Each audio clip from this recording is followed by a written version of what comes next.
In this video of Lessons from My Masters, I'm going to actually drop this with really my first episode coming out because I was asked a very specific question by Mr. David Avila or Avila, and I apologize if I mispronounced your name.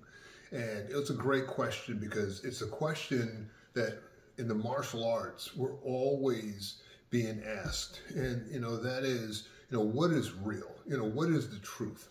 And his question, and I'm just going to kind of paraphrase it, was, how do you determine between what's real when in your experience, things you've experienced feel like magic? And this is actually a very great question, but it's also a difficult one to answer. And that is because there is a way the universe works and there's a way it doesn't. And I want people to understand, I do believe in the supernatural. Some people don't. Well, that's what I believe. I believe that there is a God. I believe there's a heaven. I believe Jesus is king. Sorry, if you don't agree with that, that's okay with me too. But my point is, outside of that though, there are things that are very concrete, very real. And so when you're dealing with something and you're experiencing something, from my perspective, you want to use Occam's razor here of, the simplest answer is probably the truth. So what you got to understand is, our bodies, while they have tremendous range of motion, they also work on a very basic premise. So, steal some thunder from the good Dr. Joe Riggio, and that is, the purpose of our brain on a very fundamental level is to sensorially process the information we take in to move us through the world, whatever that movement is. And so when you're dealing in the martial arts, one of the things that always gets lost in the sauce is too many people look at a technique and they think that that technique is like magic or like Excalibur or something, that if they just do the technique right, they're going to make whatever they want to happen. And that's not always the case. The truth is they put the cart before the horse. The reality is that it is not technique per se that makes something work. It is you and I moving in our bodies that make technique work. Where we get in trouble is there are some things due to things like speed, size, and strength that you and I, unless we have those over another person, cannot overcome. So for example, I have a very long reach. For a guy my height, I'm 6 feet even. Even when the NFL measured me back when I was in college, I was 6 feet even. So that's my story and I'm sticking with it. And so, but I have very long arms. I can almost touch my knees just by relaxing my arms. So that's a huge advantage. So when I stick my arm out, if you're playing the reach game with me and you want to stay at a certain range and play within, my God-given physical ability, you're going to get tagged, man. Because why? My reach is not only an advantage, but it's almost like a form of speed. In other words, let's say this is my reach and this is your reach. If we're throwing a strike at the same time, because my arms are longer, I'm going to get there first. So it doesn't matter. So you can't play in here standing in front of my reach. But I also, when I'm training, have to keep in mind that some of the things I do is not a matter of, I'm just cool, my skill is so great that I'm just, such a badass. No, it's that, sometimes literally, the only reason I'm able to make something work is because I have a longer reach than other people. But I will use my physical abilities, whatever God-given ability I have, to my advantage. It's the same thing with speed. If you have speed and you're playing the speed game with me, and you're faster, it's going to be a problem for me. And vis-a-vis, if you're stronger than me and I play the strength game, it's going to be a problem for me at some point, because as long as I'm matching or trying to challenge your strength, you're always going to win that game. And it's the same thing with a lot of other things. I have instructors who have a lower center of gravity than I do. So I can't sit around playing this kind of push game with them, because it's just easier for them to uproot me. It doesn't matter that I have more knowledge. If I play against their strength, 9 times out of 10, they're going to win. I have instructors who can punch much harder than me. And if I play the trading punches game, at some point, it's going to be a problem for me. So I don't get into that. I don't get into those things.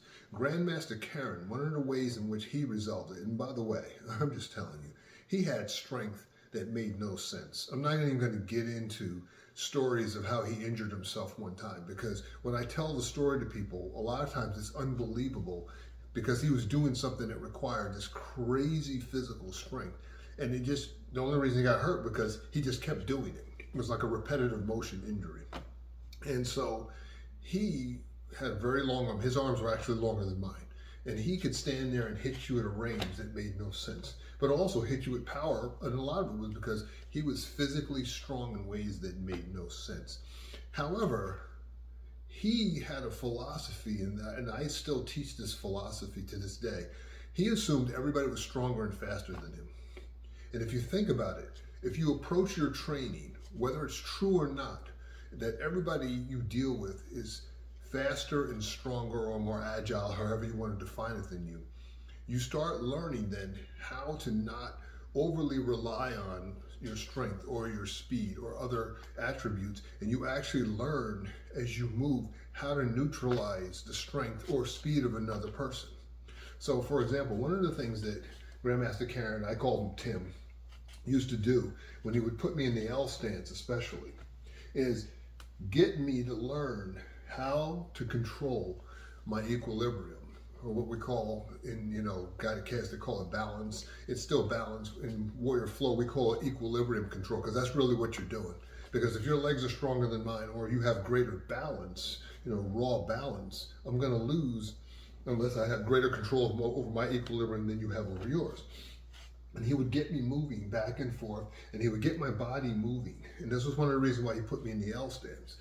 And what he was doing was he was teaching me how to be able to move in a way where I could neutralize people trying to push against me or use their strength against me, or help me be able to shift my body like a boxer could, whereas I'm bobbing and weaving and kind of rolling with the punches. And what that would do is, when I would work with people, it actually allowed me to neutralize the strength of people who were just stronger than me, because now I would have this play in here, and as long as I moved in a way where I was taking kind of the structural integrity of my body away from them by being able to discern, because people can feel that in you, what would happen is I could easily slip around things and also change the vector of their movement, because I only needed to move just enough, and as they were already moving, to kind of capture their momentum and change the vector of their movement.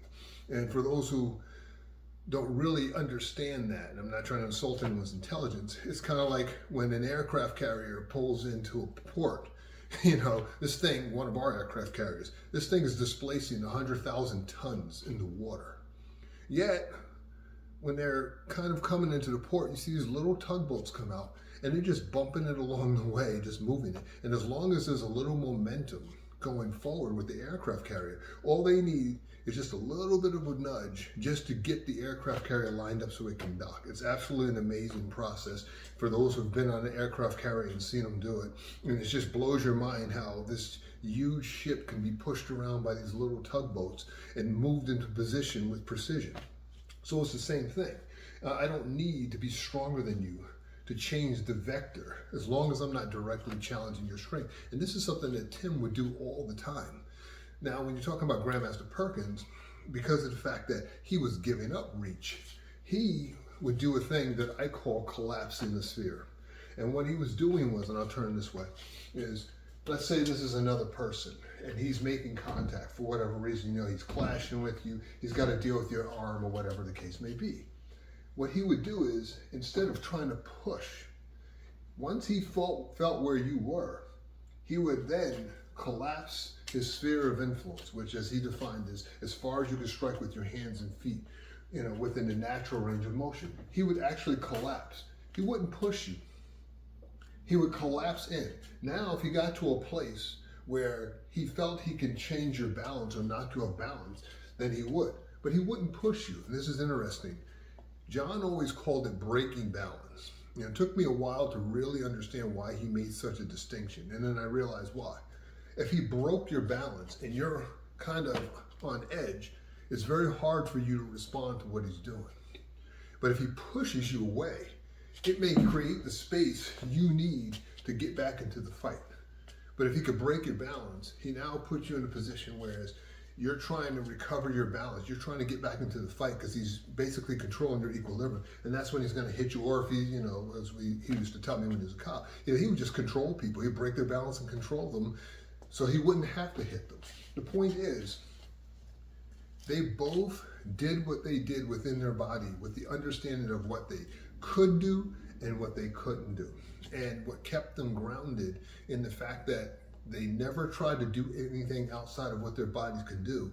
What they started realizing, at least in my observation, and even things they would say to me, they started noticing there were things they could do that people didn't think you can do, that seemed like they were magic, but they were not. That they were actually how the human body makes decisions, how we make decisions when we're doing stuff even under duress, and that if you train yourself and practice to be able to develop these things and understand that, okay, how I'm doing this, I'm really lining myself up and pushing people, then you can make these things happen.